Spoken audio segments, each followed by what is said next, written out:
Yang terhormat Bapak Kepala Desa Suami Desa Karapet, kemudian Bapak Direktur UT UPBJ Majene, Bapak Ampas SDMM. Beliau adalah masih terbilang ya baru 1 tahun 8 bulan di Sulawesi Barat, dipercaya dikenal oleh pimpinan pusat untuk menakodai UT Majene. Beliau berasal dari UT Ternate ya sebelumnya, dan kemudian di samping saya terhormat Ibu Pengurus Pokja wilayah Kecamatan Baras, Bapak Ibu Anissa SPD, dan kemudian saya sendiri kebetulan dipercaya untuk mendampingi Bapak. Saya sendiri biasa dipanggil mamanya Pak Maman sebagai staf di UT Majene secara besar. Baik Bapak Ibu yang kami hormati, pada acara kali ini sebelum kita memasuki ya pemaparan ataupun sosialisasi yang oleh Bapak Direktur sendiri, kita awali dulu dengan penyerahan cenderamata yang akan langsung diberikan oleh Bapak Direktur kepada Bapak Kepala Desa Haji Suami juga. Silakan.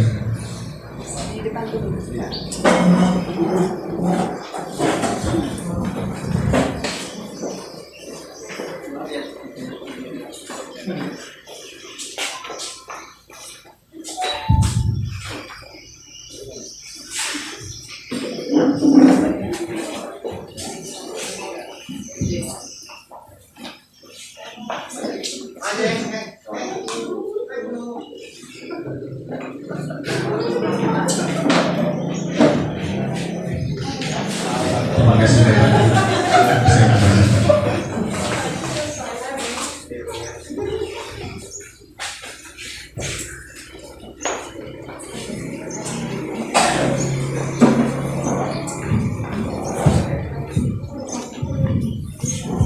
Baik Bapak Ibu yang kami hormati, demikian tadi semuanya penyerahan penghormatan yang disampaikan langsung oleh Bapak Direktur Majene. Pada hari ini kami mengucapkan terima kasih sekali kepada Bapak Ibu, Bapak utamanya Kepala Desa Karapet yang memberikan kesempatan kepada kita ya dari itu untuk menyempatkan diri untuk menginformasikan ya atau mensosialisasikan mengenai kemudian seperti apakah bisa terbuka itu. Karena kami pikir kemungkinan besar masih banyak warga desa Karapet ya, khususnya itu belum begitu mengetahui ya sejauh mana sebenarnya itu bisa terbuka itu. Jadi nanti secara gamblang itu akan disampaikan oleh Bapak Direktur seperti apakah bisa terbuka itu. Saya kira itu saja pengantar dari saya.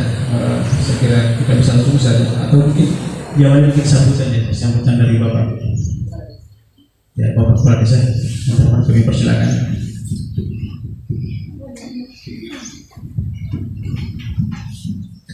Assalamualaikum warahmatullahi wabarakatuh.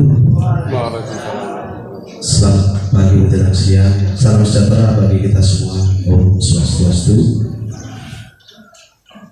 Yang terhormat Bapak Direktur UT Pusat Majene beserta stafnya, Bapak Mama. Yang kami hormati Ibu Anissa sebagai pengurus UT di Kabupaten Pasangkayu. Yang kami hormati Ibu Susilawati sebagai pengurus juga UT di Pasangkayu.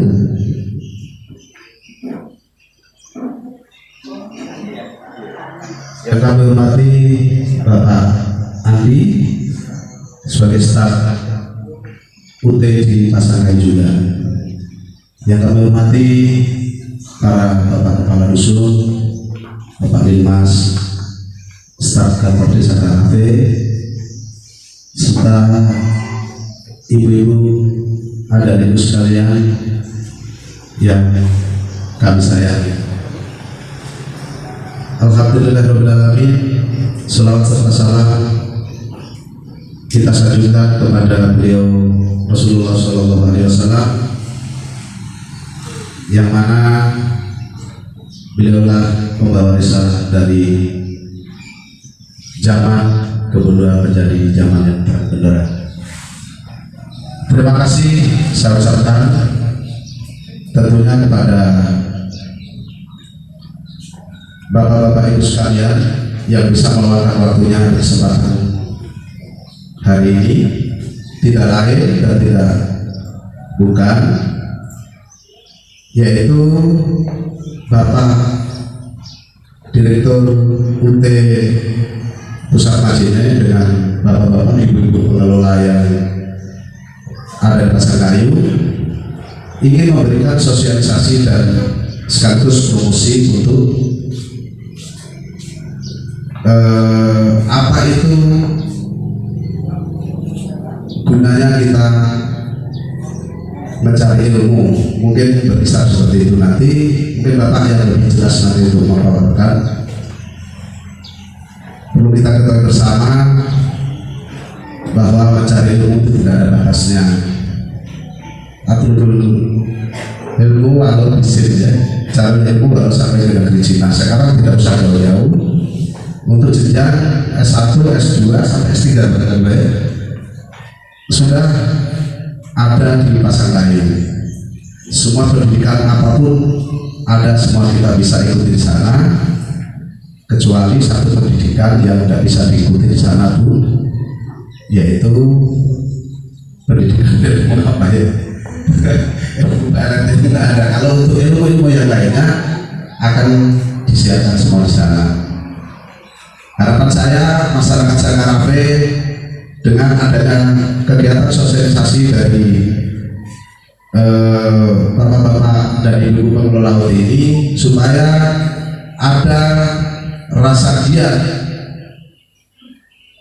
untuk mengikuti pendidikan yang jenjang lebih tinggi, bisa memberi inspirasi kepada anak-anaknya, keluarganya, orang terdekatnya, supaya bisa diarahkan untuk mengejar ilmu yang lebih tinggi. Tujuannya apa, Bu?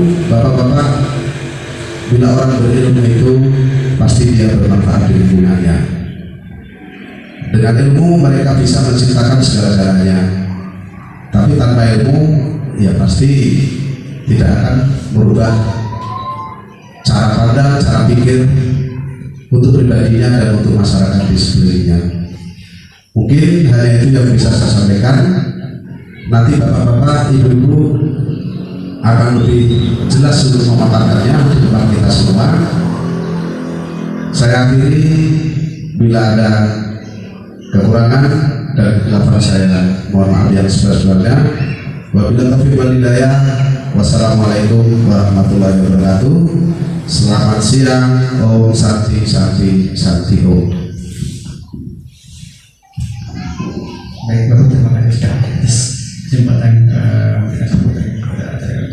Baik, kita langsung saja kepada Bapak Direktur untuk menyampaikan sekelumit ya informasi tentang Universitas Terbuka. Silakan, Bapak.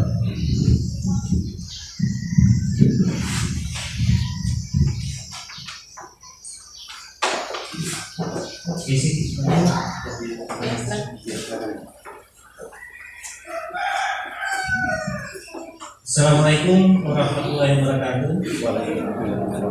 Selamat siang, salam sejahtera untuk kita semua.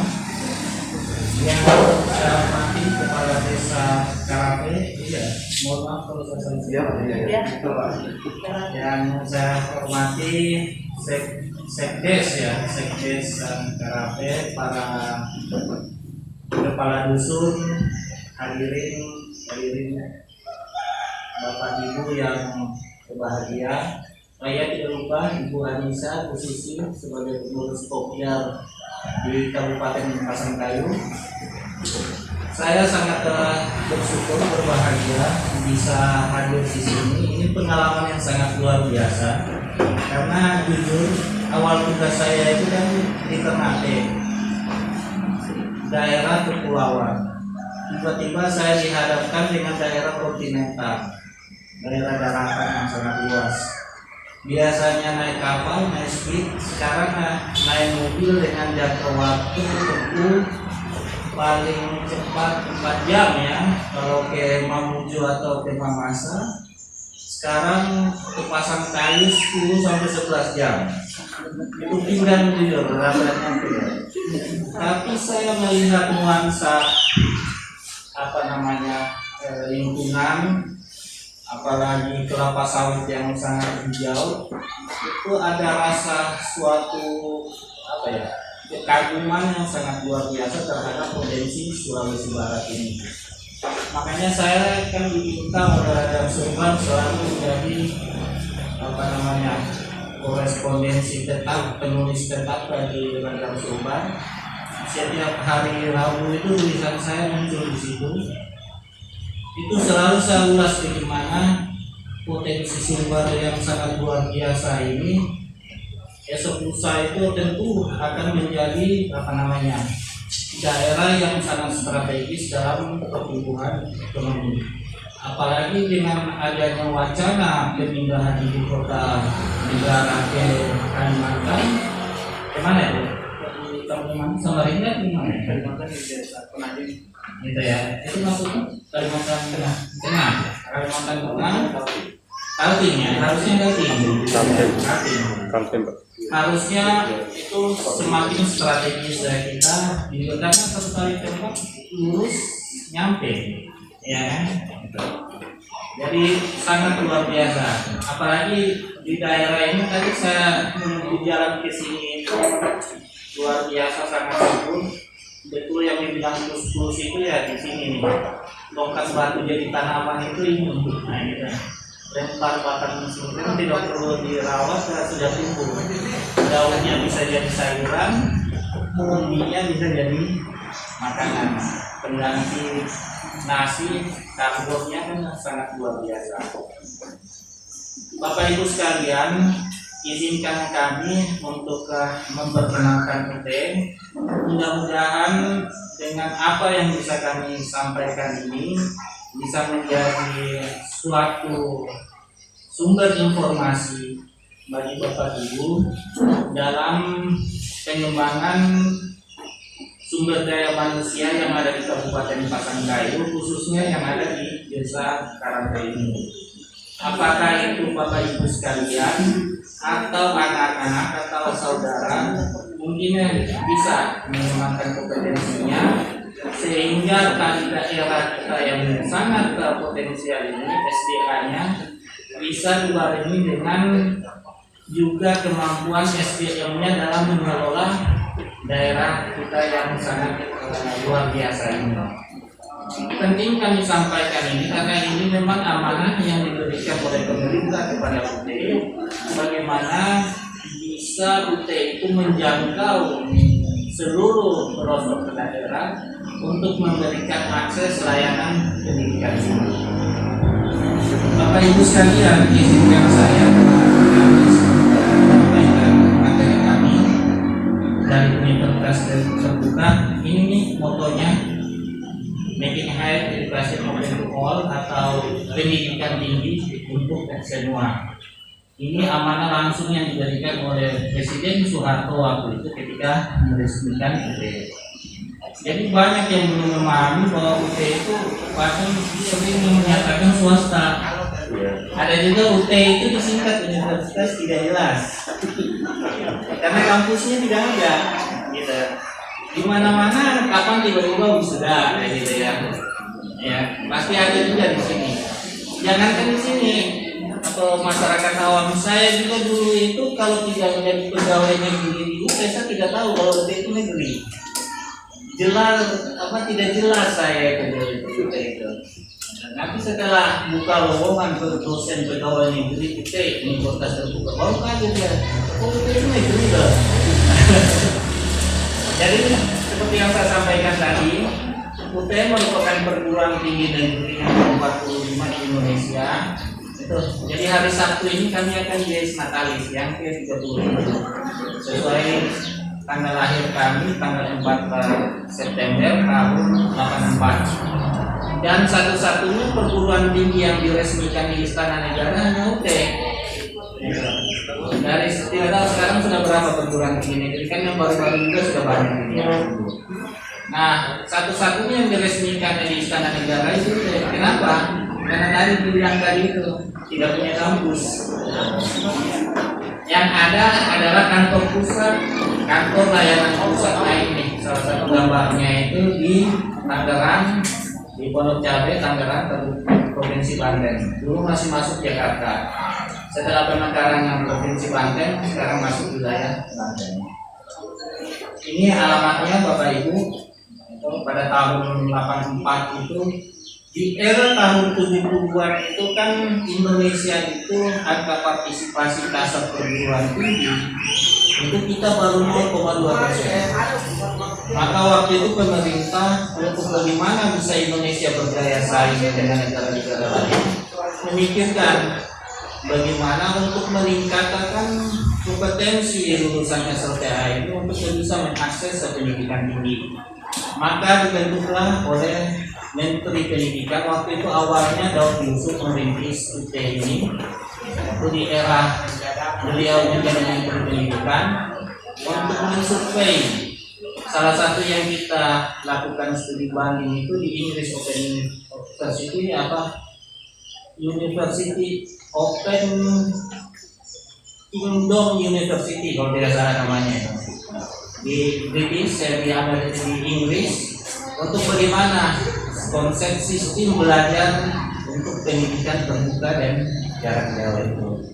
Setelah dilaporkan oleh para yang lakukan studi banding di sana, lapor ke Daud Yusuf, ternyata posnya begitu besar, sehingga waktu itu Daud Yusuf sempat sanksi untuk membuka konsep belajar jarak jauh ini melalui universitas terbuka. Nanti setelah pergantian Menteri Nugroho atau Susanto, ini ditindaklanjuti lagi. Ada kita dapat bantuan dari Amerika yang siap untuk mensupport pendidikan terbuka di Indonesia. Akhirnya terbentuklah UT pada tahun 84 ini. Diresmikan langsung oleh Soeharto waktu itu. Mungkin kalau sekarang bisa dilihat di YouTube itu peresmian UT itu. Sangat luar biasa, waktu itu dihadiri oleh seluruh menteri dan para petugas dari pejabat negara, semuanya di Istana Negara. Tujuannya untuk apa? Untuk tadi itu bagaimana bisa meningkatkan angka partisipasi kasar kita yang masih sangat rendah itu supaya bisa meningkat. Di mana hingga saat ini sebenarnya masih rendah juga jika kalau bisa bersaing dengan negara-negara lain, tidak usah yang luas. Di Asia saja kita masih rendah. Angka partisipasi kasar nasional kita kan baru 32%. Jadi artinya apa? Lulusan SLTA itu dari total lulusan SLTA kita yang baru bisa mengakses pendidikan tinggi dari 100 orang itu baru berapa? 32% atau 32 orang. 68-nya mau tidak mau putus sekolah, tidak bisa melanjutkan ke pendidikan tinggi. Padahal sudah ada UT. Maka sekarang UT diamanatkan oleh Menteri untuk bagaimana bisa mengakses, menjangkau seluruh pelosok sehingga bisa memberikan kesempatan kepada masyarakat Indonesia untuk melanjutkan pendidikan tinggi dengan target minimal 1 juta mahasiswa. Saat ini mahasiswa aktif kami baru 300.000 lebih mahasiswa. Kami sempat menembus 600.000. Itu menjadikan UT menjadi satu-satunya perguruan tinggi terbesar di Indonesia, bahkan nomor urut kelima di seluruh Indonesia, seluruh dunia. Karena pendidikan tinggi terbuka itu ada punya perhimpunan namanya ICDA, International Council of Christian Education, itu ada di Oslo, Norwegia. Itu himpunan dari seluruh perguruan tinggi terbuka di berbagai negara di dunia. Bahkan kita sendiri, rektor kami waktu itu sempat menjadi presiden ICDA-nya itu. Walaupun sudah besar begitu, tetap diharapkan bisa lebih meningkatkan lagi. Karena memang tadi angka partisipasi kasar kita masih sangat rendah jika dibandingkan dengan negara-negara lain. Contoh itu yang paling keren itu Israel. Israel itu angka partisipasi kasar perguruan tingginya itu sudah 92% kalau tidak salah, pokoknya 90%. Artinya apa? Dari 100 penduduknya 90-an itu sudah menempuh pendidikan tinggi baik ke strata 1, strata 2, bahkan sampai strata 3 doktor. Nah, ini visi kami di tahun 2021 kita mau menjadikan UT itu menjadi perguruan tinggi terbuka jarak jauh yang berkualitas dunia. Saat ini kurikulum kita dan kita memang sudah diakui dengan adanya terbitnya sertifikat dari ICDE pengakuan sistem manajemen pelayanan UT terhadap mahasiswa. Dan alhamdulillah ini sudah dicapai. Nah, tadi saya sampaikan bahwa UT itu menyelenggarakan sistem pendidikan yang terbuka dan jarak jauh, di mana arti terbuka di sini adalah bisa menampung siapa saja lulusan SLTA tanpa memandang umur, usia tahun ijazahnya, mau dia tamat SMA tahun 84 umpama sekarang baru mau kuliah umpama pun bisa. Yang baru tamat kemarin juga mau lanjut juga pun bisa, tidak memandang itu. Dan ini masih kurang terbuka sebenarnya, tapi untuk Indonesia sudah dianggap ini sudah sangat terbuka. Sebab Open University-nya Australia itu lebih terbuka lagi, tidak lagi mensyaratkan ijazah. Jadi siapa yang mau pinginnya kuliah tanpa melihat ijazah, dia tidak tamat SD pun bisa kuliah. Bahkan pendidikannya sudah mengarah ke pendidikan vokasi, bukan sains lagi kayak kita.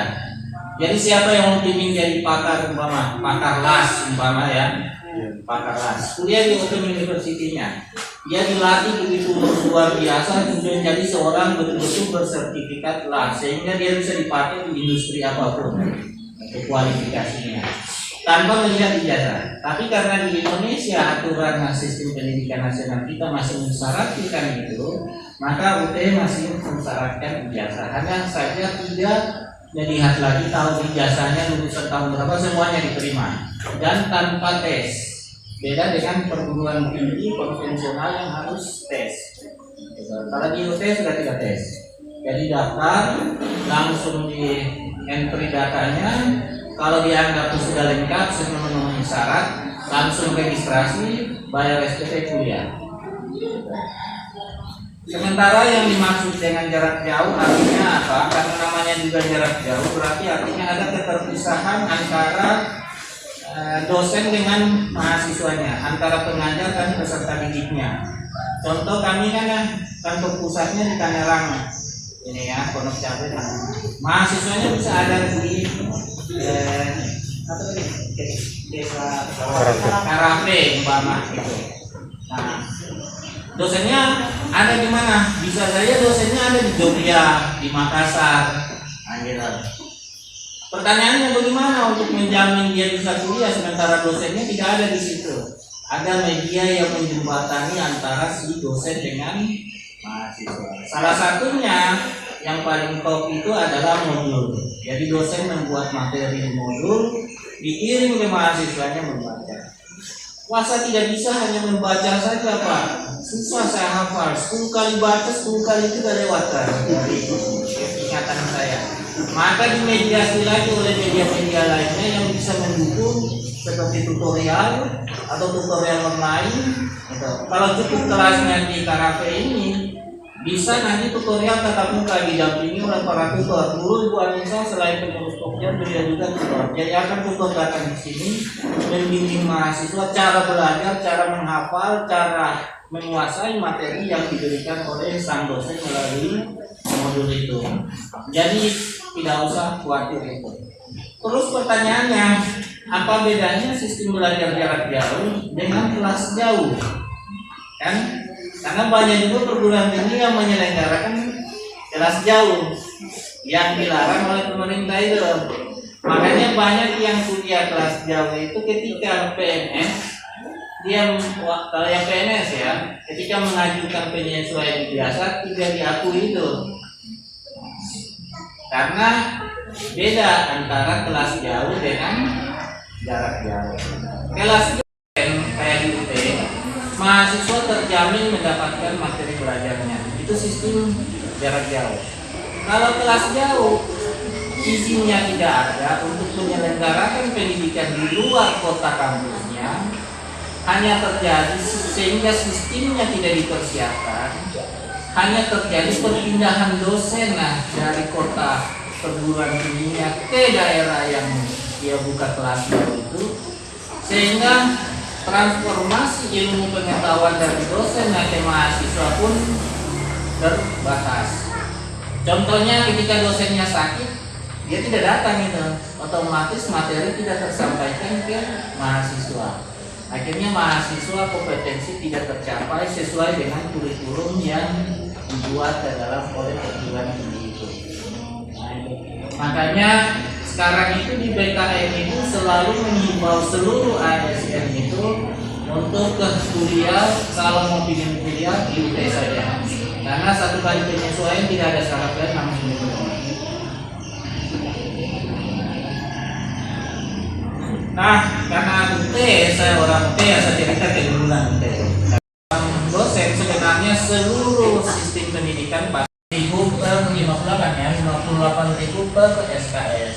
Kalau sistem paket mulai dari 1.300.000 sampai 3 juta ya, kalau tidak salah 3 jutaan itu, tergantung program studinya.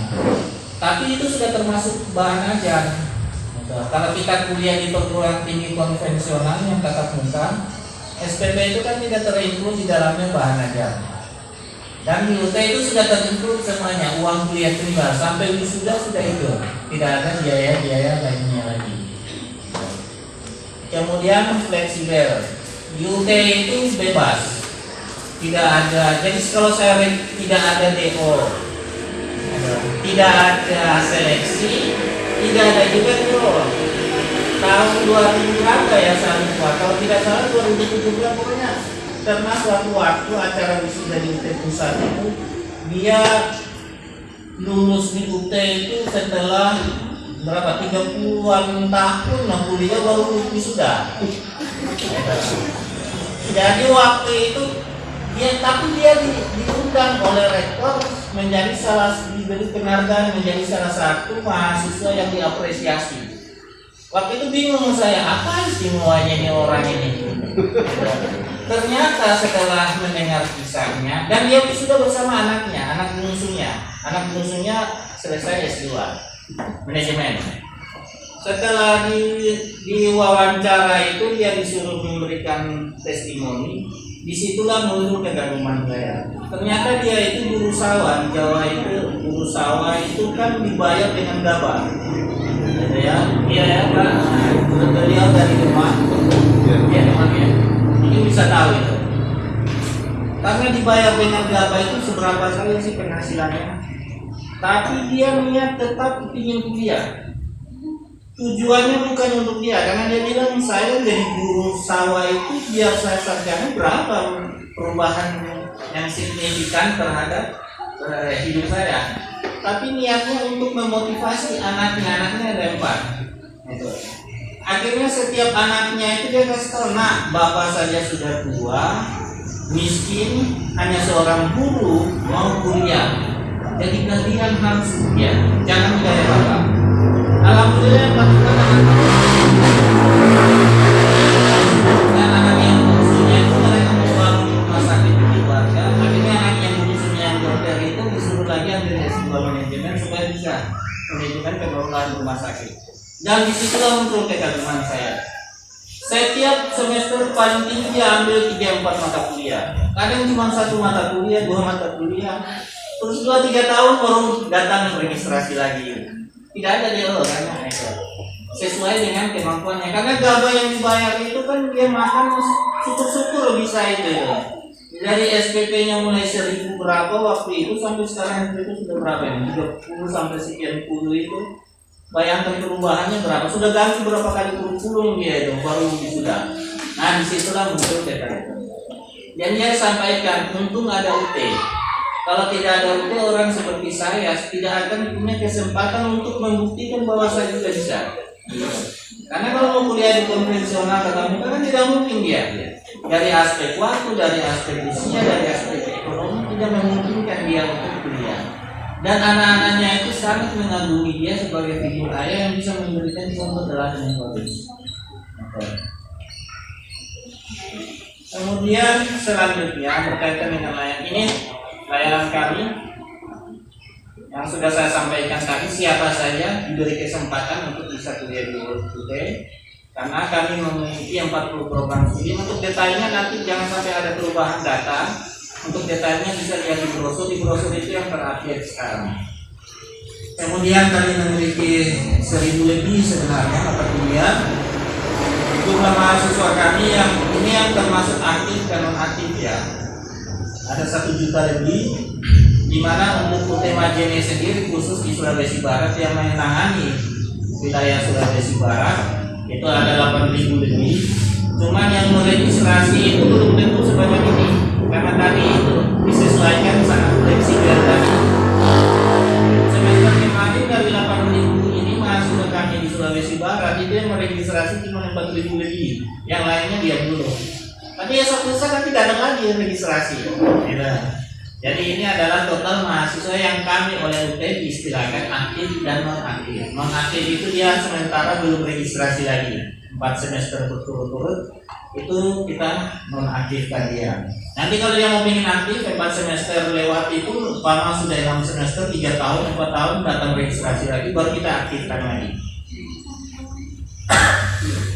Sorry. Ini.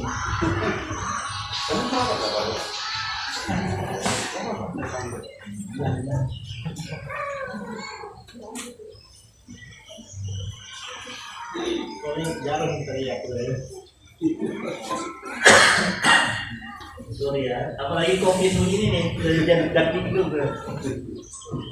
Kemudian tadi fleksibilitasnya itu bisa ujian di mana saja, sehingga kami memiliki 980 lokasi ujian. Sebenarnya sudah lebih sekarang karena semakin berkembang lokasi ujian kami, mahasiswa kami semakin berkembang, sehingga lokasi ujian ini sudah lebih dari 900 ini. Contohnya di Pasangkayu saja kita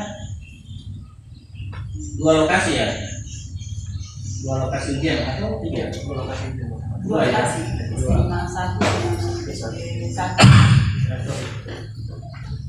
Kemudian kami memiliki, dosennya itu sedikit sebenarnya. 681 dosen, itu pun sudah banyak yang pensiun karena sekarang ada moratorium dari pemerintah untuk membatasi penerimaan CPNS ya. Nah sekarang UT itu krisis dosen. Jadi kalau ada keluarganya yang S2, S3 mau melamar di UT, cepat-cepat kasih tahu. Baru-baru saja kami buka jurusan, telah buka lowongan untuk dosen tes CPNS untuk magister manajemen untuk penempatan di UT Majene, tidak ada daftar. Sampai kami cari-cari kiri kanan kayak pengemis ya. Saking langkahnya. Jadi kalau ada keluarga yang mau dan kasih tahu ke dia kalau dia kerja di UT yakin deh, karisnya insya Allah bagus. Saya jamin itu. Kemudian karena sistem belajarnya jarak jauh, maka kami memiliki 39 kantor unit pelayanan, salah satunya di Majene untuk melayani Sulawesi Barat, dan plus 1 untuk pelayanan di luar negeri. Jadi kita UT itu tidak hanya melayani mahasiswa yang ada di Indonesia, tapi kita melayani kalau tidak salah 28 masyarakat Indonesia yang ada di 28 negara. Yang paling banyak itu di Hong Kong, Taiwan, dan Arab Saudi.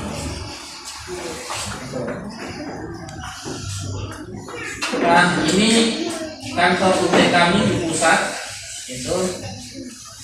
Nanti kalau Bapak Ibu jadi mahasiswa UT terus ingin diwisuda di UT pusat, bisa nanti jalan-jalan ke sana.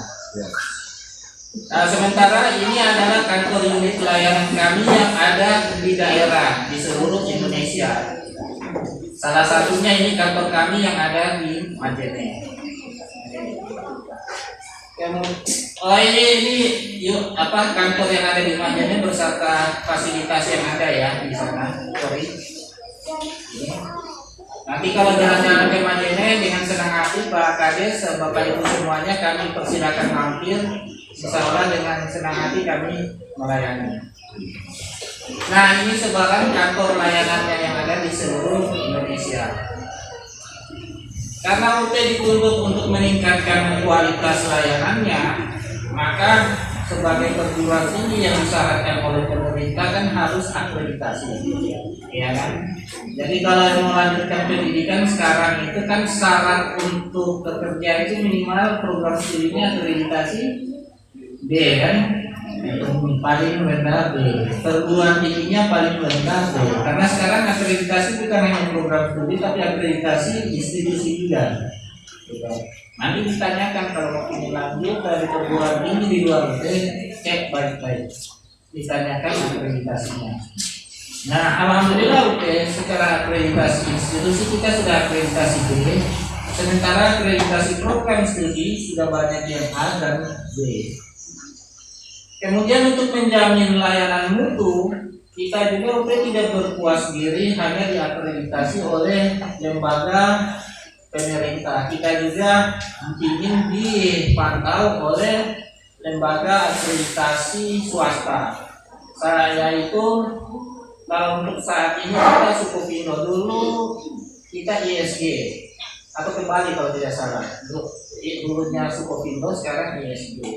Itu oleh mereka yang menerbitkan sertifikat ISO, standar layanan untuk penjaminan mutu kualitas.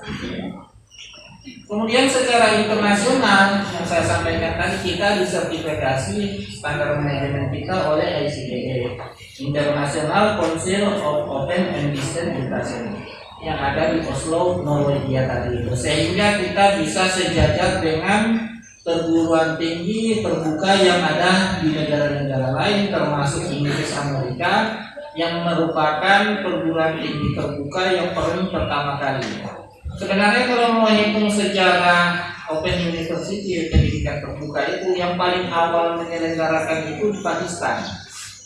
Cuman dulu sistemnya masih tradisional. Secara modern diadopsi oleh Inggris, dikembangkan di Inggris dan dilanjutkan oleh Amerika, sehingga terkenal sampai sekarang ini.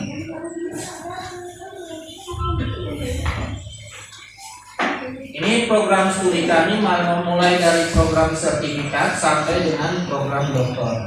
Jadi kalau ada yang tidak mau ambil pendidikan formalnya, sarjana, magister, doktor, bisa ambil program sertifikat. Jadi saya dapat sertifikat semacam kursus begitu untuk pengakuan skill keahlian saya. Contoh untuk desa itu kami punya akuntansi desa, pemerintahan akuntansi pemerintahan desa, ada administrasi pemerintahan desa, itu bisa 2 semester kalau tidak salah sudah bisa dapat sertifikat. Nanti kalau dia mau lanjut ke S1 di UTM bisa dia konversi di alih pendidikan. Jadi dia sudah tidak di semester 1 lagi, dia posisi di semester bisa semester 3 dengan melamar masukkan sertifikatnya itu. Ini untuk program sarjana yang ada di Fakultas Ekonomi, di situ ada manajemen, bahkan ada yang manajemen itu yang sudah fully online. Yang saya bilang tadi itu dari mulai registrasi sampai ujian dia online semuanya. Jadi dia tidak perlu lagi kemana-mana, cukup dalam kamar, tiba-tiba wisuda. Ya, dan ini kami sudah terapkan untuk mahasiswa kami yang ada di luar negeri. Jadi ujian pun ujiannya dalam kamarnya dia. Jadi dia belum mandi pun langsung ujian bisa. Yang penting tampilannya di atas rapi, di bawah tidak berpakaian juga boleh. Karena layarnya kan yang disorting kan ke situ. Jadi aplikasi Proponi kami itu sudah mendeteksi dia mimik mukanya, matanya, kemudian kondisinya di ruangan itu sudah dideteksi sehingga kalau dia melakukan kecurangan ketahuan langsung aplikasinya alarm bunyi. Mungkin ada kecurangan, ada yang dapat mengontek, Anda membuka buku, itu sudah dideteksi. Nah, sementara ini baru dilakukan di luar negeri. Kemudian ada program studi akuntansi, bahkan untuk akuntansi keuangan publik kita sudah punya. Jadi kalau yang ASN bisa mengambil ini. Kemudian ekonomi pembangunan, ada yang bidang minat keuangan dan perbankan syariah. Ada juga kami baru buka sekarang ini manajemen pariwisata, di mana sekarang pariwisata kan sangat luar biasa lapangan pekerjaannya. Karena kita punya potensi yang sangat luar biasa di Sulbar ini, saya lihat juga destinasi wisatanya sebenarnya paling banyak, cuman belum dioptimalkan. Di sini saya mungkin belum tahu, mohon maaf. Kemudian selain fakultas ekonomi, kita punya fakultas hukum, ilmu sosial dan ilmu politik. Jadi kalau di perguruan tinggi lain hanya ada fakultas ilmu sosial dan ilmu politik atau disingkat FISIPOL ya kalau tidak salah. Di UTL unik, dia hukumnya digabung di fisiknya, jadi akhirnya fisiknya pakai H, karena kita belum punya fakultas hukum. Jadi program studi hukumnya digabung di fisik, fakultas ilmu sosial ilmu politik digabung dengan hukum, jadi ini. Ini ada sejarahnya, kan banyak yang nanya kok tidak buka fakultas hukum. Nah, sejarahnya fakultas hukum ini dulu UT itu baru mau mengembangkan, tapi Kapolri waktu itu Pak Bambang lupa namanya siapa? Bambang Hendarso. Bambang Hendarso ya, itu dia mendesak UT melalui Menteri untuk segera buka hukum agar seluruh anggotanya bisa kuliah di UT, karena undang-undang Polri sekarang kan mewajibkan mereka untuk S1. Nah, maka akhirnya UT mau tidak mau buka dengan melakukan dia di visit. Jadilah di tahun 2013 dan alhamdulillah sekarang bahkan program studi hukumnya sudah terakreditasi A. Di sini masih B. Yang keluaran terbaru tahun 2021 ini dia sudah akreditasi A. Saya belum revisi ini ya.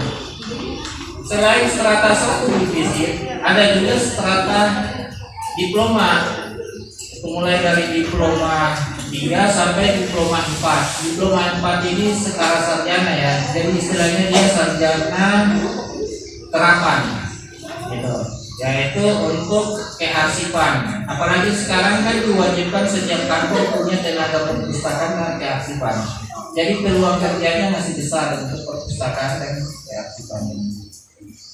Kemudian ada diploma 3 untuk pajak. Nah, untuk FKIP ini program studinya mulai dari pendidikan bahasa dan sastra Indonesia sampai pendidikan teknologi pendidikan. Teknologi pendidikan ini baru kita buka. Jadi dia lebih banyak belajar tentang pendidikan melalui IT. Nah, jadi kalau ada yang hobi anaknya IT, masukkan ke sini. Insya Allah ke depan ini kan e-learning itu, pembelajaran lewat daring itu kan lagi dikembangkan, apalagi pandemi saat ini semuanya berlomba-lomba kayak UT menjadi sistem pembelajaran learning ya, e-learning ya kan, secara daring boleh. Hanya catatan, selain teknologi pendidikan ini, mulai dari pendidikan bahasa dan sastra Indonesia sampai pendidikan anak usia dini ini hanya diperuntukkan untuk guru-guru yang dalam jabatan. Jadi yang fresh graduate yang baru tamat SMA tidak bisa masuk ke sini. Kenapa? Karena kurikulum kita dan izin kita hanya diberikan untuk yang guru dalam jabatan yang belum sarjana. Sementara yang teknologi pendidikan ini bisa semuanya, karena izinnya bisa untuk umum, untuk fresh graduate. Sehingga kurikulumnya juga dipersiapkan untuk umum. Selanjutnya ada Fakultas Sains dan Teknologi, dulu namanya MIPA, Fakultas Matematika Ilmu Pengetahuan. Sekarang sudah berubah jadi Fakultas Sains dan Teknologi. Ini ada program studi matematika dan seterusnya sampai yang terbaru. Ini bukan belum di sini saya tulis dalam proses, sebenarnya sekarang sudah ada penerimaan mahasiswa barunya. yaitu sistem informasi. Jadi dia jadi IT. Gitu.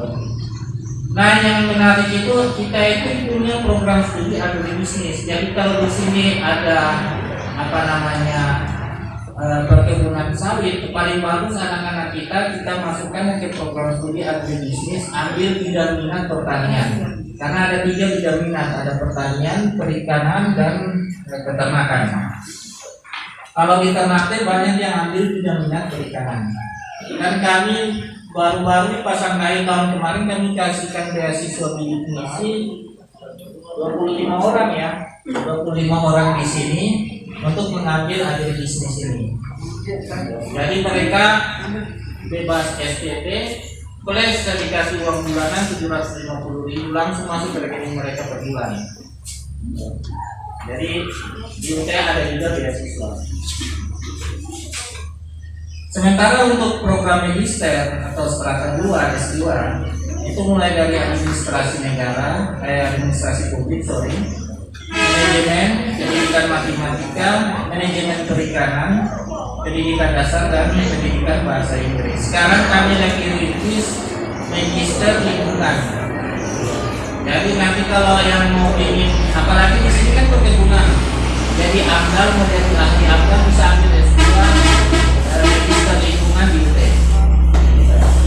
Jadi kalau perusahaan-perusahaan kelapa sawit mau apa bisa Bapak Ibu punya kesempatan menjadi tenaga ahlinya sebagai tenaga ahli untuk AMDAL-nya. Sementara untuk S3, kalau Bapak Ibu di sini sudah ada yang S2, bisa mengambil S3 di UT, Doktor Administrasi Publik sama Doktor Ilmu Manajemen. Alhamdulillah di Sulawesi Barat untuk Doktor Ilmu Manajemen kami sudah punya 2 mahasiswa dari kantor Badan Statistik BPS Provinsi 1 di Mamuju dan satunya Kepala BPS Polewali Mandar. Jadi lagi itu ambil S3 di UT. Dan insya Allah saya juga semester depan mungkin kalau sudah keluar SK saya akan juga ambil program Doktor Ilmu Manajemen di UT juga karena saya tidak diizinkan untuk kuliah di luar karena masih dibutuhkan di sini ya. Oke. Tapi dengan catatan tetap lanjut kuliahnya di UT. Karena saya dosen manajemen, maka saya akan ambil Doktor Ilmu Manajemen ini. Nah, pertanyaannya bagaimana proses belajar dan hasil evaluasi belajarnya di UT? Kita lihat ini bagaimana sistem belajar jarak jauh, perbedaan antara pendidikan jarak jauh, sistem pendidikan jarak jauh dengan yang konvensional tatap muka. Yang jelas konvensional atau tatap muka itu sederhana saja. Tatap muka selesai ya, registrasi tatap muka selesai. Tapi kalau dalam sistem belajar jarak jauh itu banyak komponen yang harus mendukung dia. Makanya tadi itu saya bilang kelas jauh dilarang itu karena ini komponen-komponen ini harus tersedia. Mulai dari adanya korespondensi itu tadi itu mahasiswa registrasi kita WA, kita japri, telepon, email. Kemudian seterusnya ada kesiapan multimedia yang mendukung dia belajar. Jadi kita itu punya modul, punya video, punya media berbasis internet untuk mereka bisa belajar.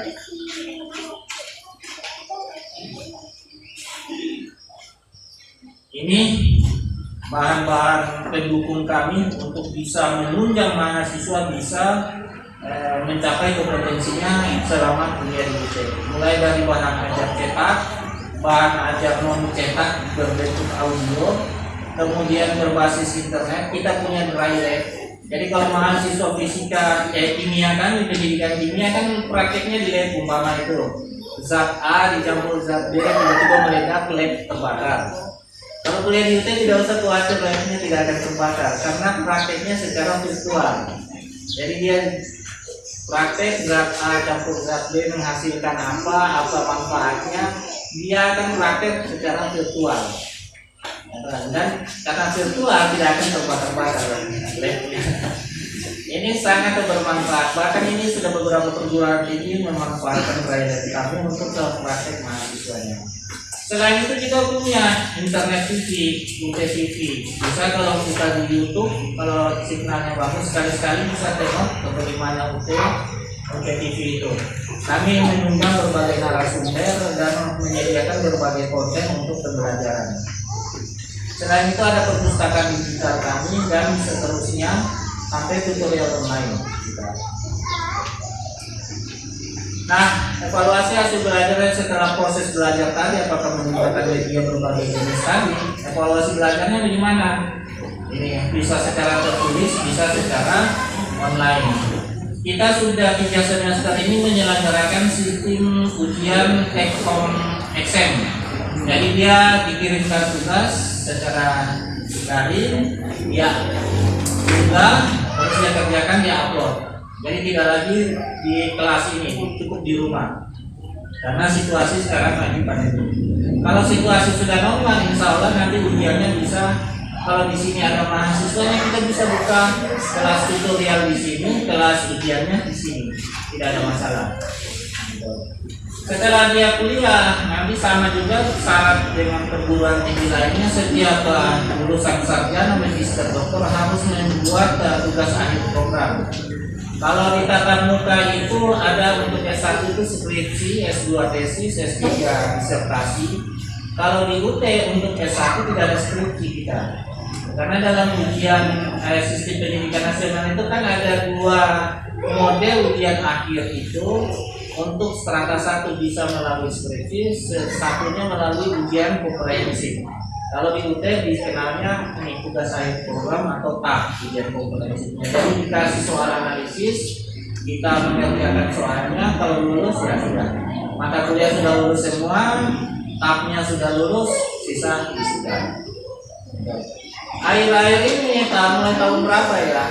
Kementerian Pendidikan mensyaratkan lagi setiap lulusan perguruan tinggi harus membuat karya ilmiah. Maka UTL sebagai sakitnya kementerian harus patuh. Nah, kita syaratkan mereka harus membuat karya ilmiah. Kalau yang kita temukan enak, skripsinya sisa di press, jadi artikel, di-upload di jurnal, jadi karena itu tidak ada skripsi, kita suruh mereka membuat karya ilmiah. Ini suasana wisuda kami yang ada di UT Pusat. Jadi kalau Bapak Ibu nanti kuliah di UT bisa ke UT Pusat wisuda. Nah, ini UTCC kami di sana sangat luas besar, itu bisa menampung sampai 2.000 kapasitasnya. Karena di sana 1 kali wisuda itu dengan ribuan. Kalau tidak sempat wisuda di UT Pusat, bisa wisuda di Majene. Ini contoh suasana wisuda di UT Majene. Tidak bisa lagi wisuda di UT Majene karena ada keterbatasan, minta ijazah saja kami kirim ke sini.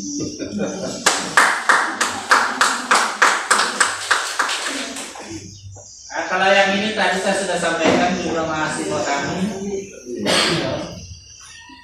Nah, ini mahasiswa dan alumni kami. Mungkin ada yang kenal Pak Muldoko yang baru-baru heboh tentang Demokrat. Nah, beliau adalah salah satu alumni kami yang sekarang peranannya sangat luar biasa karena beliau adalah kepala staf kepresidenan. Dan dia sekarang menjadi ketua ikatan alumni UT.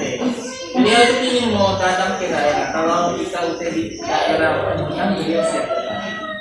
Selain beliau, di sini ada yang lainnya ini. Atau ada ibu-ibu yang paling kenal yang nonton sinetron. Itu. Nah, alumni selain artis, beliau sekarang kan istrinya wakil gubernur Jawa Timur ya.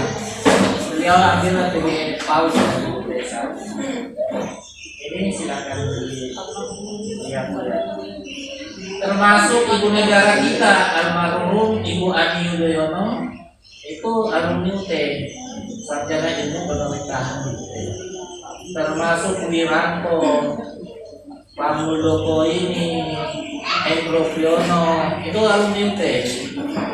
Banyak pejabat-pejabat negara yang termasuk ketua MPR sekarang Pak Bambang Susatyo. Ketua MPR itu yang Bambang Susatyo, alumni UT. Jadi jangan ragu ya kalau kuliah di UT. Statusnya negeri, uangnya juga terjamin.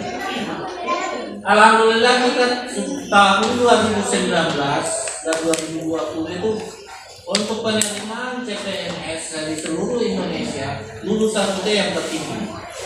Bisa di googling gitu, kita kalahkan alumni lulusan UGM, UI dan sebagainya. Dan bedanya sangat jauh signifikan. Kenapa? Karena mahasiswa UT juga banyak. Kita punya alumni saya sudah 1,7 juta alumni, jadi sangat banyak. Makanya kalau satu kali tes CPNS banyak juga, lulusnya banyak juga. Nah, bagaimana dengan biayanya?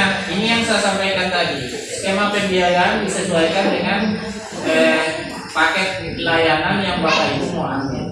Jadi bukan hanya di IFC yang ada paket-paketnya ya. Di UT juga ada paket-paketnya, karena kenapa? Supaya fleksibel mungkin, disesuaikan dengan kemampuan dari si calon mahasiswanya. Kalau dia sanggup, ada biayanya cukup, dia bisa ambil sistem paket semester supaya tidak ribet. Dia ambil sistem paket semester karena biayanya mulai dari 1,3 sampai 3,2 ya, saya lupa, kalau tidak salah 3,2 juta, tergantung program studinya.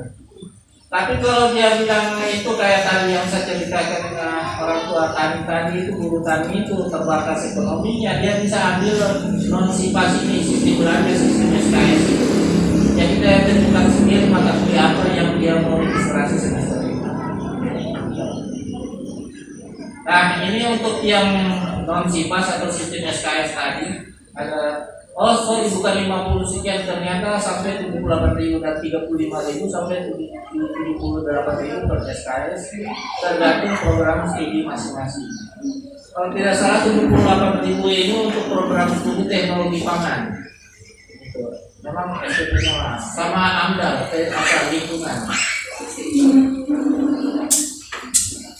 Nah, kalau yang tidak mau ribet, dia mau pingin satu kali registrasi, modulnya sudah ada dan lain sebagainya, langsung tutorial, dia bisa ambil sistem paket semester ini. Sistem paket semester ini pun ada yang sistem paket semester secara full, penuh, itu artinya seluruh mata kuliahnya kita mukakan. Ada yang ambil semi, sebagian mata kuliah saja yang kita mukakan, sebagian yang belajar sendiri atau lewat tutorial online. Ada yang non tatap muka, semua mata kuliah tidak ada tatap mukanya, dia cuma dapat modul. Nanti dia lewat online tutorial secara online. Dengan biaya yang bervariasi ini.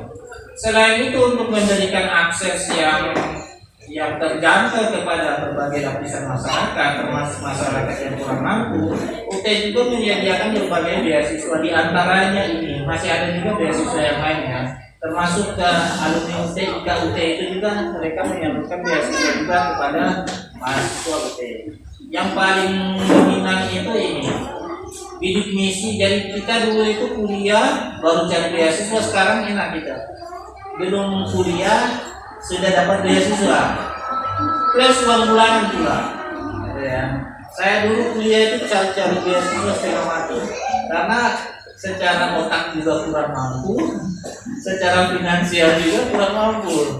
Akhirnya untuk bersaing ya ini. Tapi alhamdulillah dapat juga. Nah, sekarang namanya bukan bidik misi lagi, sekarang namanya KIP Kuliah, Kartu Indonesia Pintar Kuliah. Selain dia bebas SPP dapat 750.000 per bulan. Jadi dia baru masuk sudah digaji gitu. Lebih tinggi beasiswanya dia daripada honorer ya. Kemudian juga ada beasiswa PPA. Kalau yang ini untuk mahasiswa baru masuk langsung dapat beasiswa. Kalau yang ini dia kuliah dulu dengan semester pertama IP-nya 2,75 ke atas. Untuk yang eksak minimal 2,75, yang sosial ilmu sosial 3,0, maka dia akan dijaring secara otomatis untuk mendapatkan beasiswa PPA. Dulu pengalaman di Ternate saya ada yang dapat ini, ternyata dia anggota DPR provinsi, secara ekonomi mampu. Tapi kan yang diberi beasiswa walaupun mampu kan bukan dilihat ekonominya, karena prestasinya. Akhirnya dia dapat. Tapi karena dia merasa malu dan dia merasa lebih bagus dikasih ke orang lain karena dia merasa mampu, akhirnya dia mengundurkan diri, dia dia mohon diserahkan ke orang lain. Tapi kalau untuk kita yang mau, ini boleh, siap mau mampu secara ekonomi atau tidak, punya hak untuk dapat ini. Selain itu secara internal UT juga memberikan beasiswa yang dari UT langsung, beasiswa CSR kita. Yang lalu kita berikan di Polewali 12 untuk 50 orang. Tahun ini untuk beasiswa bidik misi kami kasih ke Tokoyo untuk program studi administrasi negara. Kalau yang tahun kemarin di sini Pasangkayu, mahasiswanya Ibu Anissa itu ada di sini. Dan alhamdulillah itu yang mereka berhasil. Ini salah satu momen pemberian beasiswa. Ini beasiswa dalam studi itu.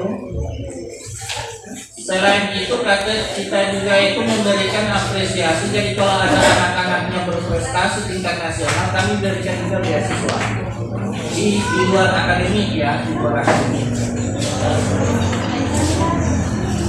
Nah ini sistem pembayaran SPD kita. Karena fleksibel, dia bisa bayar di bank, bisa lewat ATM, bisa lewat e-banking. Bahkan sekarang kalau ada Indomaret di sini, dia bisa bayar di Indomaret. Jadi se-fleksibel mungkin. Ya, itu yang bisa kami sampaikan. Kami kumpul di UT. Ini alamat kami di UT Majene. Ada kontak teleponnya, bisa juga dicatat. Kalau mau nanya-nanya secara personal bisa japri ke mereka lewat WhatsApp, atau kalau nanti mau ke Makassar kami tunggu, siapa tahu berkenan mampir ke kantor kami dengan senang hati kami terima. Mungkin itu yang bisa kami sampaikan Bapak Ibu, Pak Kades. Mohon maaf jika ada kekurangan. Kalau ada yang mau ingin bertanya atau berdiskusi atau ada punya pengalaman di UT yang gimana, boleh kita saling sharing. Waktu dan tempat saya persilakan. Atau saya kembalikan dulu ke moderator. Silakan Bapak. Langsung saja. Kalau ada yang mau bertanya, boleh silakan. Atau mau berdiskusi atau apalah boleh. Oh silakan. Bismillahirrahmanirrahim. Assalamualaikum warahmatullahi wabarakatuh. Salam sejahtera buat kita semua, kaum muslimin budaya. Saya ucapkan banyak-banyak terima kasih kepada Bapak Ibu telah menyempatkan hadir untuk mengikuti kegiatan kami di sini, dan terutama Pak Desa. Saya ucapkan banyak-banyak terima kasih telah memberikan tempat yang terkhusus bagi kami untuk mempromosikan tentang UT. Siapa tahu Bapak Ibu ada keluarga atau anak yang mau berminat masuk di UT, silakan menghubungi kami sebagai pengelola Pasangkayu dan atau melalui Pak Desa, karena kebetulan Pak Desa dia juga mahasiswa kami. Dia kuliah di UT juga. Nanti saya titip formulir sama Pak Desa. Bisa tahu ada yang paling bercerita pengalaman sedikit ya tentang saya. Saya juga alumni UT tahun 2016. Perjuangan saya itu antara saya tinggal di tepatnya di Desa Dapuran, Kecamatan Dapuran, Desa Bendaulu, nyebrang sungai. Saya tinggal di sebelah pulau. Waktu saya kuliah di Pasangkayu, tidak ada kata-kata apa Kerasnya dari dulu. iya, Akhirnya kamu iya, online. Alhamdulillah saya selesai dengan tepat waktu dan punya IPK juga tinggi, walaupun saya juga punya keluarga dan anak. Malah saya sudah punya 4 anak, bersamaan anak saya kuliah. Saya selesai 2016, baru anak saya pas masih kuliah juga waktu itu. Jadi pendidikan ini tidak ada kata-kata terlambat. Iya, menuntut ilmu itu tidak ada kata terlambat. Sampai sekarang, ya alhamdulillah saya berkeinginan mau lanjut kembali di S2. Karena saya belum ambil S2. Ya, siapa tahu Bapak Ibu mengatakan bahwa saya sudah tua, nggak mau kuliah atau apa. Bukan masalah bahwa kalau bukan untuk orang lain, untuk diri kita sendiri lah, untuk pendidikan itu. Jadi Bapak Ibu kalau ada keluarga atau anaknya mau masuk di UTS, silakan hubungi kami atau Pak Desa, nanti saya titip sama ya. Oke, sekian dan terima kasih. Assalamualaikum warahmatullahi wabarakatuh. Oke, terima kasih Bu Richard. Saling berkongsi. Bapak Ibu mohon kalau misalnya ada yang ditanyakan, ada hal-hal mungkin yang ingin disampaikan, silakan. Untuk Pak Direktur masih ada. Kalau ada yang bertanya mengenai apa pembayaran atau segala macam sistemnya, silakan. Untuk kita masih ada di sini, silakan Bapak Ibu. Nanti kalau ada yang mau bertanya di setelah saja langsung potong pembicaraan saya boleh. Tidak usah canggung. Mungkin Anda sudah nonton acara Kitchen di itu ya, Ibu Margareta siapa? Kita ya, kalau tidak salah. Pernah nonton? Atau itu videonya sering di-share di WhatsApp itu. Yang baru mulai kuliah umur 67 tahun. Tapi sehingga dia dapat rekor muri mahasiswa tertua rata 1. Terus lulus umur 73 ya kalau tidak salah.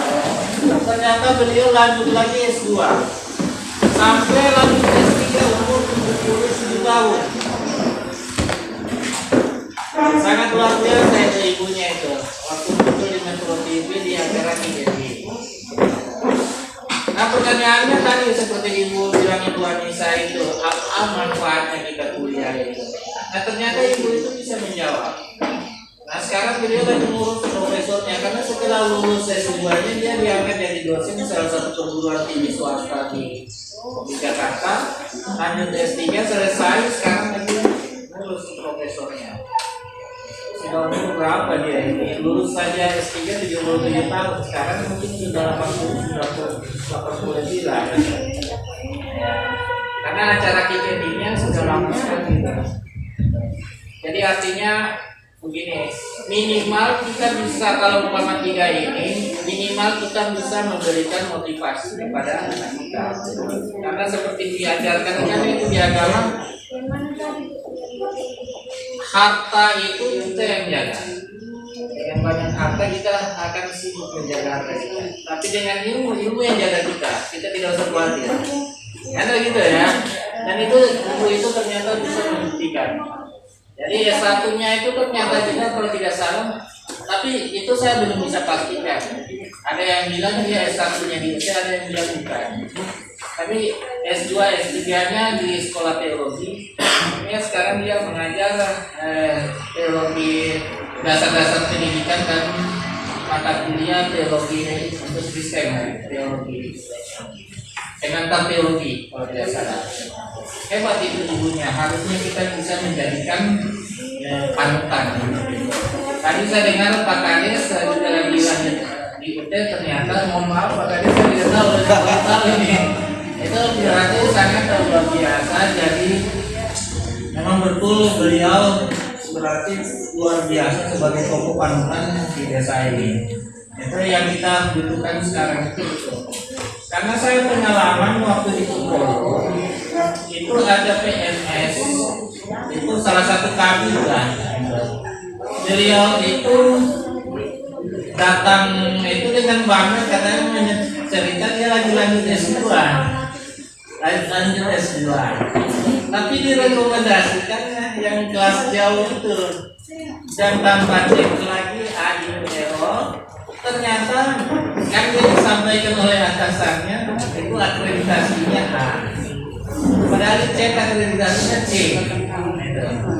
Salah, sekarang kan gampang kita googling itu. Bisa buka Ban PT itu di aplikasinya banpt.ac.id atau .go.id kayak saya lupa itunya. Atau cari saja di Google bisa itu BANPT itu akan muncul itu. Sehingga diketik saja nama perguruan tingginya, program studinya, keluar akreditasinya. Jadi waktu itu saya serta-merta langsung googling, ngecek, saya kasih tunjuk ke ibunya baru sadar. Terus ibunya menyalahkan atasannya. Nah, cuman begini saya bilang, ibu mau salahkan atasan itu susah juga. Kenapa atasan salahkan? Kalau umpama jadi dia kepala dinas, dia itu kan sudah eselon 2. Eselon 2 itu setara berapa? 4C ke atas ya? 4C, 4, iya 4C ya, eselon 2 itu 4D, 4C kalau tidak salah. Tanpa harus penyetaraan ijazah juga dia sudah 4C. Apalagi dia eselon 1, 4D, 4D. Apalagi dia bupati atau anggota dewan yang tidak membutuhkan penyetaraan ijazah, yang penting ada gelar dia sudah boleh juga itu. Itu kan? Jadi kita juga yang ini harus lihat-lihat juga. Nah, saya sangat apresiasi kalau Pak Kades bisa lanjut di UT, itu menunjukkan memang berarti betul-betul beliau melihat syarat dan ketentuan itu. Padahal Kades itu bukan, padahal beliau tidak terikat dengan aturan PNS. Kan bisa saja lanjut di tempat lain gitu. Tapi mengambil di UT, terima kasih banyak perjalanannya Pak Kades untuk lanjut di UT, karena memang UT disediakan untuk itu, untuk sehingga tidak ada lagi kelas-kelas itu. Tapi pada prakteknya masih banyak dan kami tidak bisa berbuat banyak itu karena memang kami tidak punya hak untuk melarang, kecuali masyarakat yang mengkomplain. Nah, ini boleh. Ada juga di Australia itu Bapak Ibu, sekarang itu beliau sudah menjadi ahli manula. Itu saya ada tulis di Radar Sumber edisi kapan ya, saya lupa. Umurnya dia kuliah itu tamat umur sudah 93 tahun. Dia ambil tesis skripsinya itu tentang produktivitas manula. Dan hasil skripsinya itu sangat luar biasa. Kita itu selalu menyatakan bahwa manula itu sudah tidak produktif. Padahal hasil di negara-negara maju ketika manula itu diberikan kepercayaan bekerja, itu kinerjanya lebih tinggi daripada yang usia produktif. Ada banyak faktor yang menyebabkan. Bisa saja karena dia anaknya sudah besar, sudah tidak ada beban, sehingga full 100% waktunya dia curahkan bekerja. Ada juga faktor-faktor lain yang di luar itu, tapi hasil penelitian itu menunjukkan bahwa mereka lebih produktif. Mungkin dari segi tenaga bisa saja berkurang, tapi dari segi semangat disiplin mereka lebih disiplin. Gitu. Nah, akhirnya sekarang dia jadi pakar manula di Australia. Jadi ada apa-apa, konsul, seminar segala macam dia diundang untuk membahas tentang produktivitas manula itu. Jadi insya Allah itu seperti saya bilang tadi itu tidak ada ilmu itu yang tidak bisa tidak bermanfaat. Ada pasti saja manfaatnya. Ada yang mau bertanya sampai di sini? Silakan. Atau jangan-jangan suara saya terlalu pelan atau tidak dimengerti atau sudah mengerti semua? Silakan. Ya, silakan Pak. Assalamualaikum warahmatullahi wabarakatuh. Saya ingin bertanya, tadi saya mendengar dari Bapak Direktur ya untuk perkuliahan yang ada di UT itu sangat menarik sekali Pak menurut saya. Yang pertama, kita bisa kuliah dari bangun tidur sampai sidang pun masih ada di kamar gitu kan, itu pertama itu. Nah di sini ada juga asas perguruan tinggi atau pendidikan perguruan tinggi itu pengabdian kepada masyarakat. Nah apakah di UT sendiri ada kalau di yang setahu saya ada KKN Pak? Apakah ada yang dilakukan dari KKN? Ya. Kita Tridharma perguruan tinggi itu ya dipahami dulu. Tridharma perguruan tinggi itu melekat di mahasiswa, dosen atau perguruan tingginya secara institusi. Kan itu, ya kan? Nah, jangan lupa Tridharma perguruan tinggi itu kelembagaan. Jadi karena kelembagaan dia mengikat seluruh aktivitas akademika di lembaga pendidikan itu. Tapi yang paling utama kan dosennya. Kami dulu itu di Ternate sering menyelenggarakan itu pemberdayaan masyarakat desa, BMD ya, BUMDes ya. BUMDes kita kelola sampai dampingi sampai berhasil. Kemudian mereka kembangkan bank daerah itu luar biasa, bank desa itu luar biasa. Kerajinan rotan itu mereka bagus-bagus. Gitu. Tapi kalau untuk mahasiswa tergantung kurikulumnya, Pak. Nah di UT karena untuk menjembatani people working dan fresh graduate itu, maka kami tidak ada KKN. Karena people working para pekerja itu tidak mungkin dia KKN. Kalau dia KKN berarti dia tinggalkan pekerjaannya. Kalau tinggalkan pekerjaan berarti dia makan gaji kita. Karena gitu. Kita harapkan kan tidak begitu. Dia tetap bekerja sehingga dia dapat hak sesuai halal, itu tidak meninggalkan pekerjaannya. Karena tadi itu terbuka kepada siapapun untuk, dan jangan lupa KKN itu dalam sistem pendidikan nasional sudah pilihan loh. Jadi ada yang wajib, ada yang tidak, tergantung perguruan tingginya. Saya dulu S1 di Surabaya, Universitas Muhammadiyah Surabaya tidak ada KKN kan. Tapi kalau praktek kerja lapangan ada. Nah di UT ada. Itu contoh seperti agribis itu ada praktek kerja lapangan. Mereka magang di industri apa atau di mana untuk kerja. Itu ada. Bahkan kalau sebelum saya itu rencana kita kan ada pertukaran pelajar. Nah kita itu sebenarnya tidak perlu pertukaran pelajar. Nah kita melayani kan luar negeri. Bisa saja mahasiswa di sini kita berangkatkan ke Singapura 6 bulan dia ujian di sana sambil belajar bahasa Inggris apa yang namanya di sana kan tidak ada masalah. Nah ke depan itu akan seperti itu mungkin. Karena kalau kita beralih status, kita ini kan mau ingin beralih status dari perguruan tinggi berbadan pelayanan umum BLU ke berbadan hukum BTMPA. Jadi 100% sudah independen. Kalau sudah itu terjadi, salah satu syaratnya harus ada pertukaran itu. Nanti ke depan itu, jawaban saya itu. Jadi bedakan antara Tridharma dengan KKN. KKN itu meningkat di kurikulumnya, Tridharma itu meningkat di kelembagaannya. Lembaga. Ada lagi? Boleh tahu namanya Pak? Saya lulusan dari Pasundan. Oh Pasundan. Pasundan. Di Bandung. Bandung ya. Boleh tahu namanya? Saya Pasundan di Bandung. Panggilannya? Husein, Pak Husein ya. Pasundan itu sama teman saya juga lulusan Pasundan. Nah di Bangka Belitung UT Pangkal Pinang. Yang Yusuf Pasundan Bandung ya. Kalau untuk magister sendiri Pak, belum ada jurusan teknik. Teknik ya, Kak, teknik kita belum. Dulu itu kita mau buka apa program studi farmasi, kebidanan dan keperawatan. Sudah, dan itu bukan UT yang inisiatifkan, itu Menteri Kesehatan yang berinisiatif. Kita sudah rancang kurikulumnya, sudah rancang bahan ajarnya, tapi di dulu namanya Kemenristek ya, kalau sekarang Kemendikbudristek itu yang dulu memberikan izin gitu ya. Mudah-mudahan ke depan ada dengan adanya terhadap statusnya jadi PTKPH itu.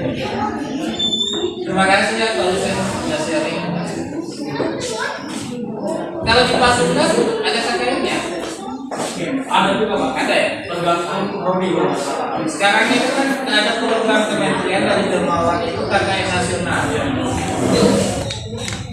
Jadi seluruh perguruan tinggi KKN di salah satu daerah itu harusnya bagus.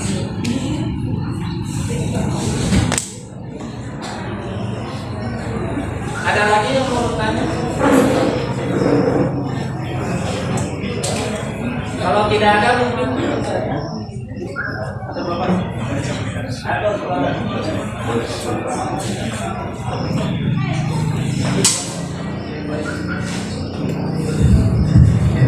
Baik, Bapak Ibu, terima kasih banyak atas partisipasinya. Sangat memberikan apresiasi ini kepada Bapak Ibu yang telah menyampaikan menyempatkan hadir walaupun mungkin ada tugas atau tugas banyak ditinggalkan. Jadi sempat menyempatkan sini ya dalam rangka mengikuti yang menjadi sesuatu kami dari teman-teman. Mudah-mudahan kedepannya Bapak Kepala Sekjen dan kembali sebagai mitra UT ya, tentunya kami apa namanya dengan pesan-pesan yang terima kami. Iya. Ini juga dalam rangka ini juga ya, tidak perguruan tinggi ya, menyebarkan informasi diseminasi kepada masyarakat. Oke, baik Bapak Ibu, terima kasih. Bila mana ada orang mohon dimaafkan, ya tentunya kami sangat senang ada pada tempat ini dan kami akan kembali lagi. Ya. Oke baik, terima kasih. Oh ya silakan. Izin ya, tambahan saya. Ini mumpung Pak Husin menyatakan Tridharma tentang Abdimas itu. Di UT itu kan kami wajib menyelenggarakan Abdimas dosen itu. Saat ini kita sedang mengembangkan kompos bahan bakar biogas ya di Polman. Jadi kami lagi membimbing petani di sana untuk bagaimana bisa memanfaatkan limbah menjadi bernilai ekonomi. Itu dosen kami Ibu Nurdia sedang mendampingi mereka di sana. Kalau memang di desa sini ada yang mau sharing ke kami apa yang mau dikembangkan, kami nanti bisa siap. Kalau memang karena sekarang Abdimas itu harus sesuai dengan program studi si dosen, kalau memang di kaminya tidak ada dosen yang punya kompetensi dengan itu, kami akan bermitra dengan dosen-dosen di perguruan tinggi lain untuk bisa menjadi jadi kegiatannya kita, mereka yang jadi tenaga ahlinya untuk memilih apa yang mau dikembangkan di sini. Kalau di dosen perguruan tinggi lokalnya tidak ada tenaga ahlinya, kami akan panggil teman-teman yang ada di UT pusat untuk mendampingi. Karena Abdimas UT secara nasional juga ada. Dulu kami itu pengembangan hutan bakau itu di Ambon itu Abdimasnya nasional, jadi langsung UT pusat yang tangani. Bekerja sama dengan Pemda setempat. Jadi kalau memang ada yang mau ini, jangan ragu-ragu sampaikan ke kami. Itu saja informasi tambahannya. Makasih Pak Maman. Jadi ya sebelum Pak Maman, saya ucapkan terima kasih kepada Pak Kades, Pak Sekdes, para kepala desa, tokoh masyarakat yang hadir di sini. Mungkin ada tokoh pemuda, Pak Sekdes, Bapak Ibu semua. Terima kasih sekali lagi sudah memperkenankan kami. Ini pengalaman yang sangat luar biasa. Saya sudah yang kelima kali datang di Pasangkayu dan kali ini saya betul-betul langsung masuk ke daerah yang sangat luar biasa ini. Ini pengalaman yang luar biasa. Seperti yang saya bilang tadi, di Ternate saya 2 hari 2 malam di atas kapal di laut. Sekarang semuanya daratan. Tadi saya start dari penginapan itu jam 8. Saya pikir setengah jam jalannya. Ternyata 1,5 jam. Luar biasa. Dan inilah keberagaman. Saya lihat juga tadi di Indonesia di sini kan banyak suku. Saya lihat ya transmigrasi. Itu saya semakin salut. Karena saya ingat saya itu kan besar di daerah perusahaan aneka tambang. Sama situasinya juga kami itu dari Sabang sampai Merauke itu ada semuanya. Dan alhamdulillah kita semua justru menambah wawasan saya itu karena bukan dari pengalaman kuliahnya, tapi justru saya dapat pengalaman dalam hidup masa kecil saya sampai besar itu. Tetangga karena perusahaan itu kan rumahnya barak. Kopel di ujungnya itu satu rumah itu 6 kopel. Kopel ujungnya orang asli Maluku Utara, orang Halmahera. Kopel berikutnya orang Irian, kopel berikutnya orang di sana juga. Baru kami sebelahnya orang Toraja, terakhir orang Jawa. Saya bilang lengkap ini orang Indonesia. Saya bilang ini Indonesia ini. Saya titip pesan jaga kerukunan, jaga betul kekompakan, dan saling mensupport membangun SDM itu penting. Apakah kita dari yang datang atau yang penduduk asli di sini, inilah rumah kita sebenarnya. jangan sampai rumah ini terbusurkan dan kita jadi penonton sendiri. Saya pengalaman karena punya pengalaman di Halmahera Baru Utara itu ada satu daerah tambang sangat potensial kita pakai emas.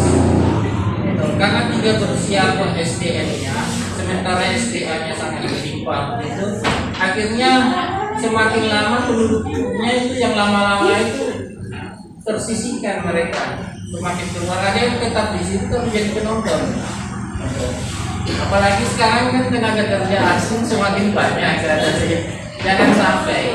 Jadi persiapkan kita SDM kita untuk bisa menyimbangi SDA kita itu yang sangat berlimpah. Itu Pak Maman, terima kasih Pak Kades, semuanya terima kasih. Mohon maaf kurang lebihnya. Billahi taufiq wal hidayah. Wassalamualaikum warahmatullahi wabarakatuh.